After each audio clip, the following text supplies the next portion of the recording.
Good morning students. Accounts part 2 first chapter share capital. पहले हम lecture में हम लोगों ने कवर किया था कि शेयर क्या होता है, उसका कैपिटल क्या होता है, देन शेयर क्या होता है, शेयर का मीनिंग देखा था, देन शेयर कैपिटल क्या होता है उसका मीनिंग देखा था आपने डिटेल्स में। देन अपने उसका थोड़ा टाइप्स ऑफ कंपनीज आपको डिस्कस किया था। उसके बाद आपने डिस्कस किया था टाइप्स ऑफ शेयर्स, जो था अपना preference share, equity shares, ordinary shares था, मतलब इक्विटी शेयर्स को हम लोग ऑर्डिनरी शेयर्स भी बोलते हैं। उसके बाद का टॉपिक है अपना types of share capital. Share capital के जो टाइप्स है उसमें हमने अब 2 पॉइंट कवर किए थे, फिर भी हम लोग थोड़ा अभी फिर से रिवीजन कर लेते हैं।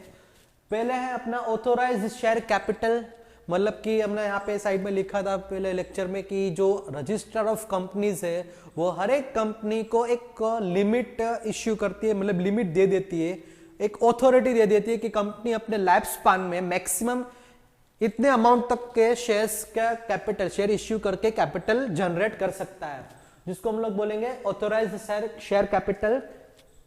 दूसरा है इश्यूड कैपिटल, मतलब यहां पे लिखा था आपने आई थिंक 50,000 शेयर्स थे, 50,000 शेयर्स थे 10 रुपए वाले, मतलब कि टोटल लिमिट अपनी 50,000 शेयर्स की थी, जिससे हम लोग को टोटल ऑथोराइज्ड शेयर कैपिटल मिलता था 5 लाख, 5 लाख। मतलब कंपनी अपने लाइफ स्पान में मैक्सिमम 5 लाख तक के शेयर्स मंगवा सकती है। उसके बाद इश्यूड कैपिटल, मान लो कंपनी को अभी सिर्फ 1 लाख की जरूरत है, तो वो क्या करेगी, ये 50,000 शेयर्स में से वो सिर्फ 10,000 शेयर्स इश्यू करेगी 10 रुपए वाले, जो कि उसको मिलेगा पूरा 1 लाख। मतलब ऐसा जरूरी नहीं कि 1 साल के लिए 1 लाख चाहिए, मतलब अभी के लिए जो भी बिजनेस स्टार्ट करना है, जो भी रॉ मटेरियल परचेस करना है या तो कोई मशीन परचेस करना है, जिसकी वजह से कंपनी को ऑन एन एवरेज 1 लाख की जरूरत है, तो वो क्या करेगी, 1 लाख जनरेट करने के लिए अपने पूरे लिमिट में से सिर्फ 10,000 शेयर्स इश्यू करेंगे। उसके बाद है सब्सक्राइब कैपिटल। सब्सक्राइब कैपिटल मतलब कि कंपनी ने पूरे 10,000 शेयर्स इश्यू किए हैं, जिसमें से मान लो 8,000 शेयर्स के पैसे मिल गए, जिसको बोलेंगे सब्सक्राइब कैपिटल। वो भी थोड़ा देख लेते हैं। मान लो 10,000 में से सिर्फ 8,000 के,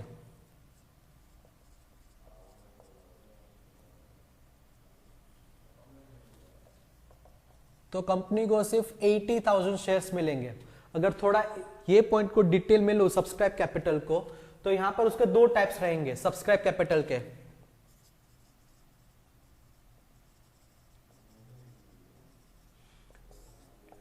जो 2 पार्ट में हम लोग को डिवाइड करेंगे, मतलब कि उसका सब्सक्रिप्शन या तो ओवर होगा या तो अंडर होगा।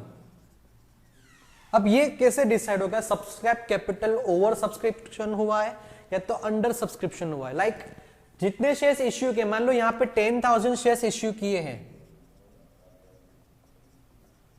मतलब कंपनी ने 10,000 शेयर इश्यू किए, पब्लिक ने शेयर्स में मतलब कि 8,000 शेयर्स परचेज किए,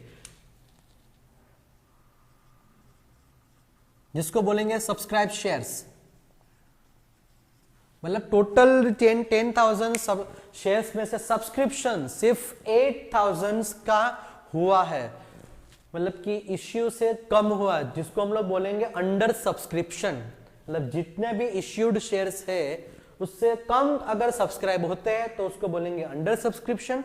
जितने इश्यू है उससे ज्यादा, मान लो यहां मैं 12,000 कर दूं, जितने इश्यू है उससे ज्यादा सब्सक्राइब शेयर्स होते हैं तो उसको बोलेंगे ओवर सब्सक्रिप्शन।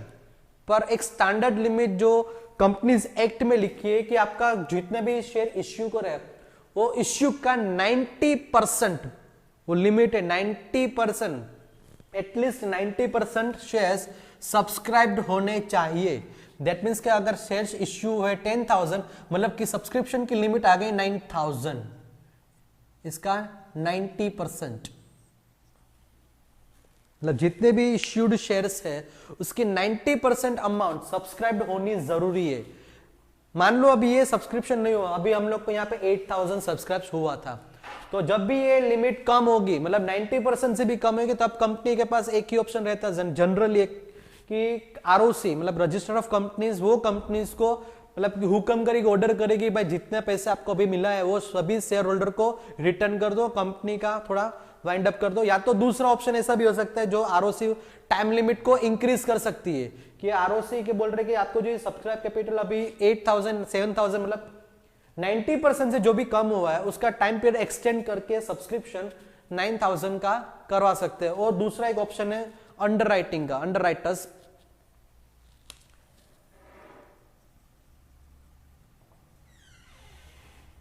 ये अंडरराइटर्स होते एक देखा जाए तो एक ब्रोकर्स होता है जो उसका काम है जनरली अंडरराइटिंग का मतलब कि गारंटी देना, मतलब कि जो नई कंपनी आई है, जो भी नई कंपनीज आई है वो क्या करेंगे कि जितने भी कंपनी के शेयर इश्यू हुए हैं वो अगर अंडर सब्सक्रिप्शन हुए हैं तो वो अंडरराइटर्स कंपनी को गारंटी देगी कि जितने शेयर्स कम मतलब कि पब्लिक ने नहीं परचेस किए वो सारे शेयर्स अंडरराइटर परचेस करेंगे।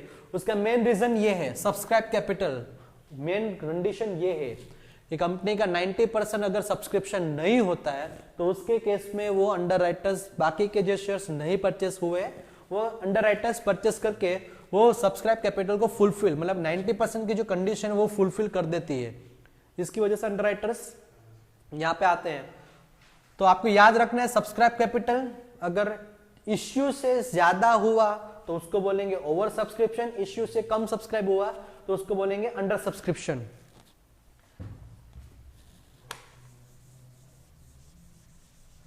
Next point called up capital. तो कॉल्ड अप कैपिटल हम लोग यहां पे सीखेंगे। कॉल्ड अप कैपिटल थोड़ा बेसिस है उसके फेस वैल्यू के इंस्टॉलमेंट में। यहां पे कॉल्ड अप कैपिटल को कंपनी मतलब ये जो इश्यू किया था 10,000 शेयर्स 1 लाख मिलने वाला है वो डायरेक्टली 1 लाख 7 में नहीं मिलेगा पर वो इंस्टॉलमेंट के बेसिस पे मिलेगा। तो इंस्टॉलमेंट कंपनी शेयर को मतलब कि जो कंपनी शेयर का फेस वैल्यू होता है 10 रुपया है तो वो 10 रुपया 5 रुपया 2 रुपया कुछ भी हो सकता है वो 10 रुपया शेयर पर शेयर होता है वो इंस्टॉलमेंट में मतलब डिवाइड होता है। फॉर एग्जांपल एप्लीकेशन में कंपनी ने एक शेयर पर 3 रुपया मंगवाया, देन अलॉटमेंट में सेम 3 रुपया, फर्स्ट कॉल में 2 एंड देन फाइनल कॉल में 2 रुपया मंगवाया। मतलब ऐसा करके पूरे कंपनी ने पर शेयर 10 रुपया मंगवाया। कॉल्स पर शेयर अपने को इंस्टॉलमेंट में मंगवाने हैं। फेस वैल्यू पर शेयर अगर 10 रुपया है तो एप्लीकेशन के टाइम मतलब कि कंपनी सभी शेयर होल्डर को इनवाइट करेगी कि भाई अपने कंपनी में शेयर परचेस करो। तो अगर कोई भी शेयर होल्डर को शेयर परचेस करना है तो एक एप्लीकेशन थ्रू वो शेयर परचेस करेंगे। तो जब भी कंपनी को एक एप्लीकेशन मिलेगा उसको हिसाब से पर शेयर 3 रुपया कंपनी को पे अप करना पड़ेगा। उसके बाद कंपनी जितने भी एप्लीकेशंस मिली है उसके बेसिस पे शेयर्स अलॉट करना चालू करती है और जो अलॉटमेंट चालू होता है उसके साथ साथ कंपनी 3 रुपया पर शेयर और मंगवाती है। तो उसके बाद फर्स्ट कॉल और देन फाइनल कॉल 2 रुपया पर कॉल अमाउंट। मतलब कंपनी पूरे 10 रुपया पर शेयर है वो इंस्टॉलमेंट वाइज मंगवाती है। फॉर एग्जांपल एप्लीकेशन में अगर 3 रुपया मंगवाया तो एप्लीकेशन के टाइम पर कंपनी ने इश्यू किया 10,000 शेयर्स तो एप्लीकेशन के टाइम पर कंपनी को पूरा 30,000 अमाउंट मिलेगा। सेम वे अलॉटमेंट में भी 30 मिलेगा और फर्स्ट और फाइनल कॉल में भी 20 मिलेगा। 20,000 each मतलब 10,000 into 3, 10,000 into 2 एंड 10,000 into 2 ऐसे करके कंपनी को पूरा 1 लाख रुपया मिलेगा।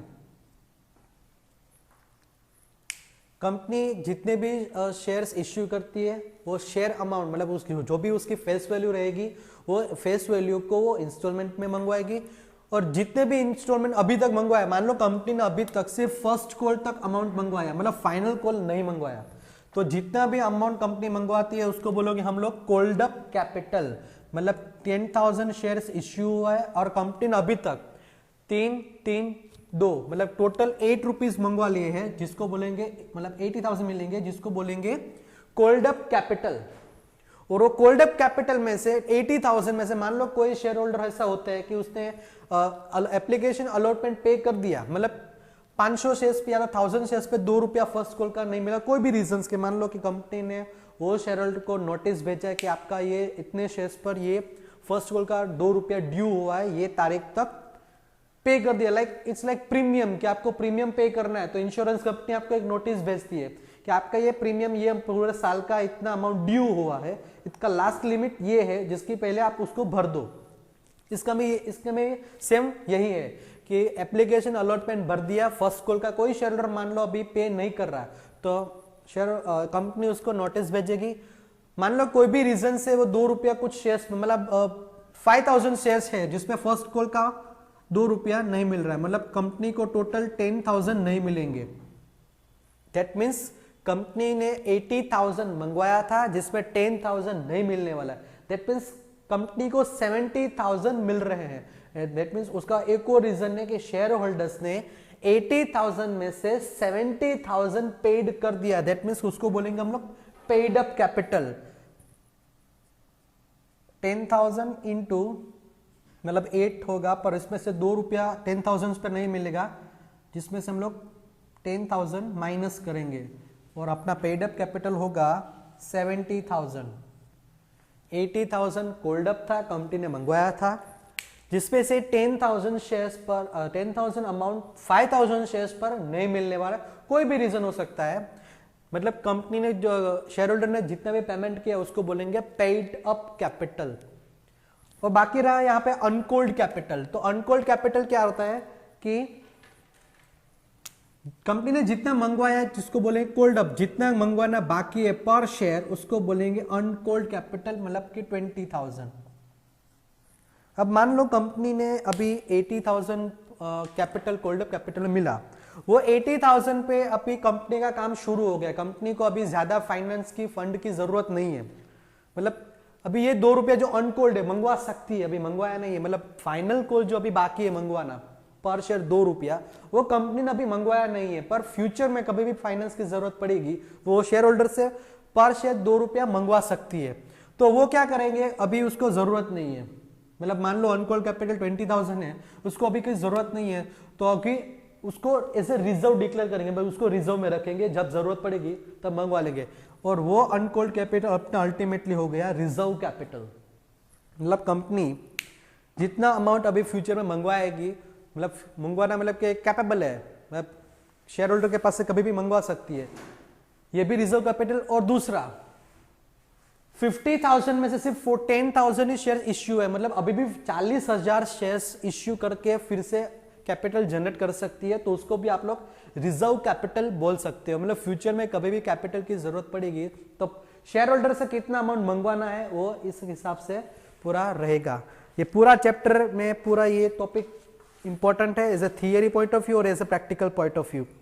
उसके बाद आपको नेक्स्ट चैप्टर पेज 6 पे आपको कैपिटल रिजर्व भी दिया है, मतलब रिजर्व कैपिटल, जो कैपिटल फ्यूचर में कंपनी कभी भी मंगवा सकती है उसको बोलोगे हम लोग रिजर्व कैपिटल। और दूसरा है कैपिटल रिजर्व, हम लोगों ने ये भी टॉपिक 11th में पूरा डिटेल में कवर किया था। कैपिटल रिजर्व शॉर्ट में बोलूंगा, जी जहां से भी कंपनी को कैपिटल प्रॉफिट होता है, अगर वो कैपिटल प्रॉफिट से कंपनी कोई भी रिजर्व क्रिएट करती है तो वो रिजर्व को हम लोग कैपिटल रिजर्व बोलेंगे।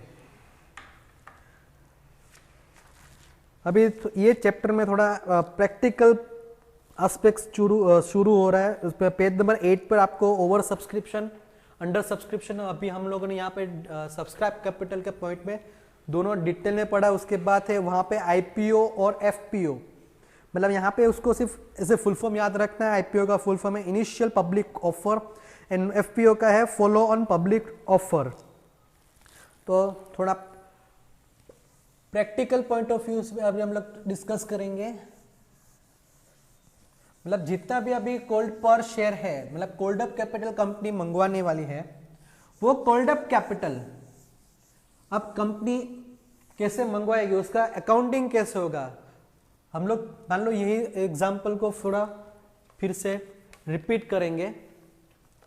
मतलब कंपनी का 4 इंस्टॉलमेंट में कंपनी पैसा मंगवा रही है, एप्लीकेशन, अलॉटमेंट, फर्स्ट कॉल और फाइनल कॉल। तो फर्स्ट ऑफ ऑल जब कंपनी जनरल पब्लिक को शेयर परचेस करने के लिए इनविटेशन भेजेगी तब शेयर होल्डर्स कंपनी को एप्लीकेशन थ्रू शेयर्स परचेस करेंगे। तो सबसे पहले कंपनी के पास पैसा आएगा, तो पैसा आएगा तो हम लोग उसको बैंक में डेबिट करते हैं, बैंक अकाउंट डेबिट। और किसका पैसा आया, टू इक्विटी शेयर एप्लीकेशन। और कितना पैसा आया 30,000। वो कैसे पता चला 10,000 इंटू 3 मतलब पर शेयर 3 रुपया मिला।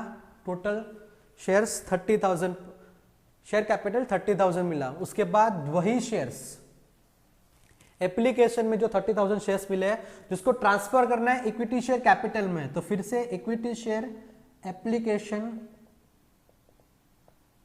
Account debit to equity share capital account. मतलब अल्टीमेटली देखा जाए तो नेट एंट्री होती है bank account debit to equity share capital. अपना इक्विटी शेयर एप्लीकेशन यहाँ पे क्रेडिट था, सेम अमाउंट 30,000 से फिर से यहां पर हम लोग डेबिट करेंगे उसको।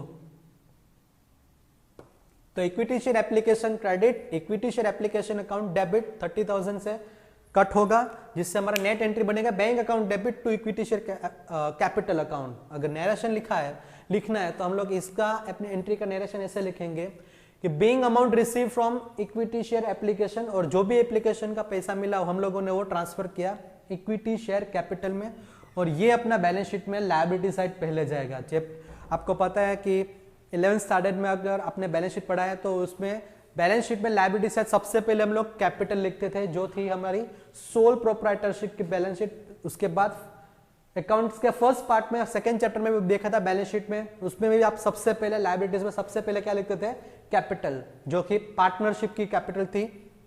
इस बार कंपनी, तो कंपनीज में अगर लायबिलिटी साइड लिखेंगे सबसे पहले क्या लिखेंगे इक्विटी शेयर कैपिटल। ये था हमारा फर्स्ट इंस्टॉलमेंट खत्म। उसके बाद सेकंड अलॉटमेंट का, तो हमारा थर्ड एंट्री पास होगा फिर से।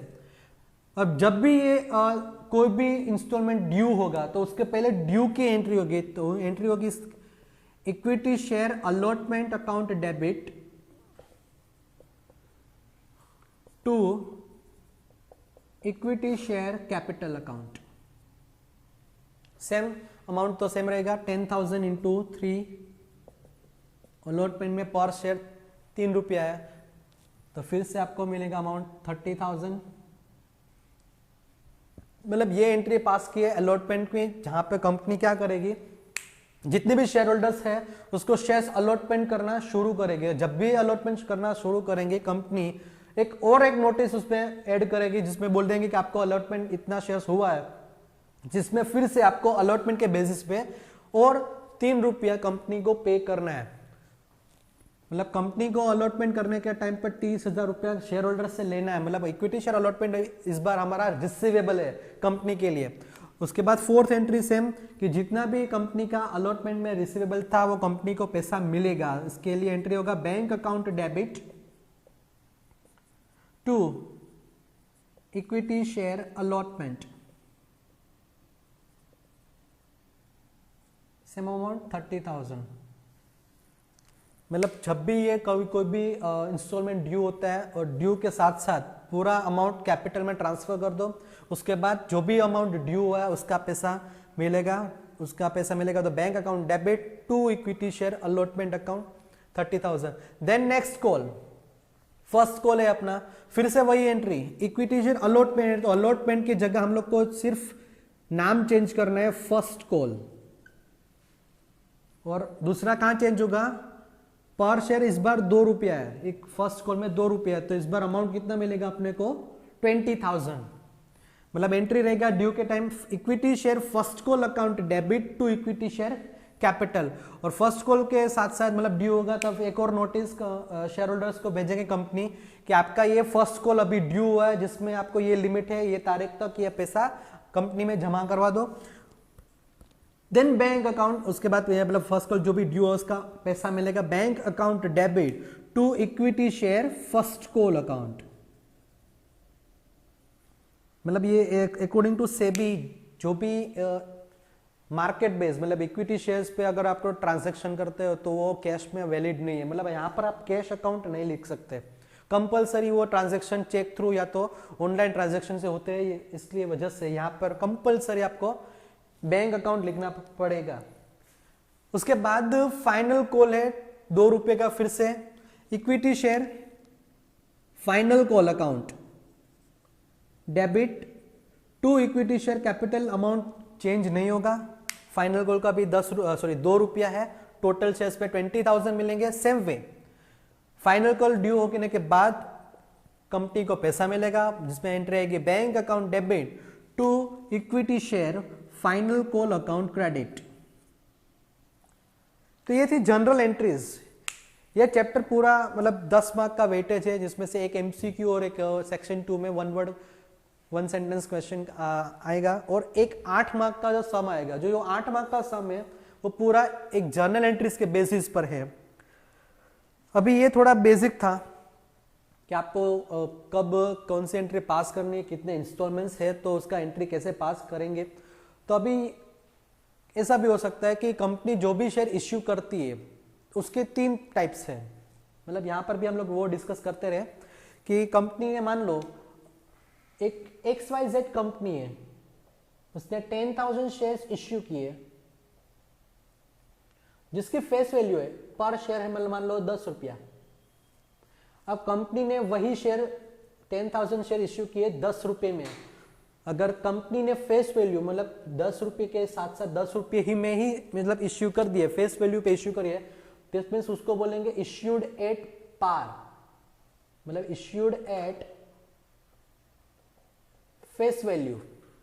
अगर फेस वैल्यू जो भी ओरिजिनल प्राइस है, ओरिजिनल वैल्यू है शेयर्स की, अगर वही वैल्यू से अगर कंपनी शेयर इश्यू करती है तो उसको बोलेंगे इश्यूड एट पार।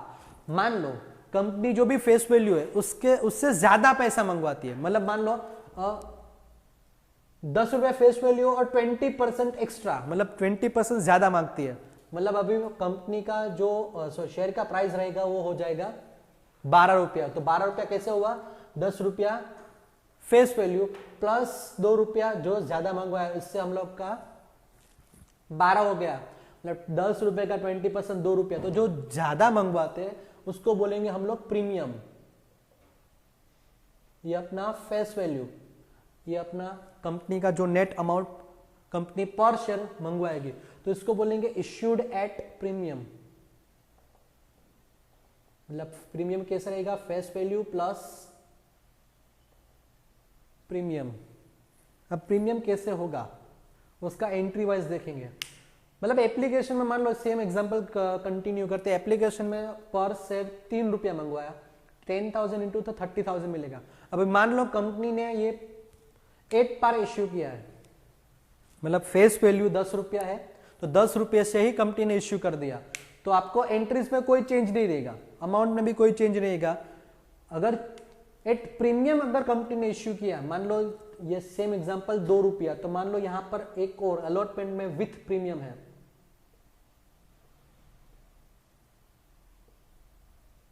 मतलब यहां पे अलॉटमेंट का प्राइस हो जाएगा 5 रुपया, भाई टोटल शेयर हो गए 2 रुपया। तो जिस मतलब जो भी कॉल में अगर आप कंपनी प्रीमियम मंगवाती है वहां पे एंट्री में थोड़ा चेंज रहेगा। मतलब एंट्री कैसा रहेगा, first of all equity share जो भी अपना इंस्टॉलमेंट है, last allotment, equity share allotment account debit to equity share capital account, and then premium का पैसा भी मिलेगा, तो यहां पे लिखेंगे टू सिक्योरिटीज प्रीमियम अकाउंट। मतलब इस बार थोड़ा एंट्री में माइनर चेंज है। Equity share allotment account debit, मतलब विथ प्रीमियम 5 रुपया मंगवाए थे, हमने शेयर इश्यू किया है 10,000, तो यहां पर अभी हमने अपने को अमाउंट मिलेगा 50,000। कैसे आएगा वो, 10,000 इंटू 5, मतलब अलॉटमेंट की total per share price 10,000 into 5। Then equity share capital, ये 5 रुपये में सिर्फ 2 रुपया तो अपना प्रीमियम का है, मतलब ये 5 रुपये में 2 रुपया प्रीमियम का है, तो बाकी का 3 रुपया अपना कैपिटल का है। तो प्रीमियम और कैपिटल को दोनों को अलग करना है। तो इक्विटी शेयर कैपिटल में कितना आएगा, क्रेडिट में 30,000, वो कहां से आया 10,000 इंटू 3, मतलब ये अपना कैपिटल है। उसके बाद सिक्योरिटीज प्रीमियम है पर शेयर 2 रुपया, तो equity share security premium account में क्रेडिट होगा 10,000 इंटू 2, जो कि है प्रीमियम की अमाउंट। फिर से एक बार रिपीट करवा देता हूं, कंपनी जो भी शेयर मंगवाएगी तो मंगवाने के लिए दो मेथड्स है। कंपनी या तो वो शेयर एट पार, मतलब कि जो भी फेस वैल्यू है वो फेस वैल्यू से ही मंगवाएगी, या तो फिर एट प्रीमियम है, जो भी फेस वैल्यू है फेस वैल्यू से ज्यादा से मंगवाएगी। तो अगर फेस वैल्यू से मंगवाती है तो एंट्रीज में कोई चेंज नहीं रहेगा, जैसा एग्जांपल आप लोग हमने पहले सीखा था वैसा ही रहेगा। मगर अगर एक प्रीमियम है तो थोड़ा एंट्री में भी और कैलकुलेशन में भी माइनर चेंज रहेगा। मतलब सेम एग्जांपल रिपीट करते हैं, एप्लीकेशन में 3 रुपया, अलॉटमेंट में थे यहाँ पे पहले 3 रुपया। मगर अगर प्रीमियम के साथ मंगवाना है 20% ज्यादा फेस वैल्यू पर 20% 2 रुपया, मतलब प्रीमियम के साथ अपना अलॉटमेंट हो गया 5 रुपया, और 5 रुपये में 2 रुपया अपना प्रीमियम का है, 3 रुपीज अपना कैपिटल का है। तो एंट्रीज में माइनर चेंज रहेगा। एंट्री में क्या चेंज रहेगा कि इक्विटी शेयर अलॉटमेंट में हम लोग को टोटल कितने मंगवाना है 50,000, और 50,000 में कौन सी अमाउंट है उसको थोड़ा अलग करना है। फिर सिंपल, इक्विटी शेयर कैपिटल कितना है, पर शेयर कितना था 3 रुपया, तो 10,000 इंटू 3 30,000। 2 सिक्योरिटीज प्रीमियम का कितना था उसमें 2 रुपया, तो 10,000 इंटू 2 20,000। बैंक की एंट्री में कोई चेंज नहीं का एक्सेप्ट अमाउंट। आपको टोटल कंपनी को 50,000 अमाउंट मिलेगा, मतलब एंट्री सेम रहेगा, bank account debit 50,000 to allotment account.